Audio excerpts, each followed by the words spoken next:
Vivo is releasing the X Fold5 in China in June 25th, and a global launch is coming in July 10th.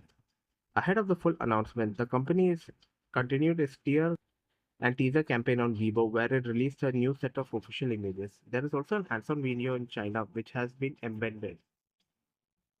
Alongside the images and videos, Vivo was teasing the fact that last year's X Fold 3 was the lightest book-style foldable, and X Fold 5 will break the record. Thus, it will weigh under 219 grams. That's flap-style phone territory.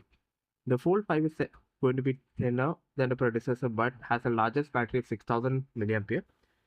The battery has 12% silicon content and can operate at -30. The hinge is tested to work at -20 degrees centigrade, and multitasking is improved thanks to the vivo's Atomic Workbench.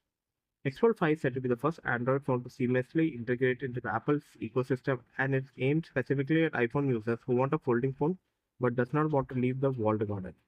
And now they don't have to. A Vivo executive using said that the X Fold 5 side by side by the iPhone is totally possible, but it replaces the iPhone together. You can use the Apple Watch with the Vivo X Fold 5 Pro.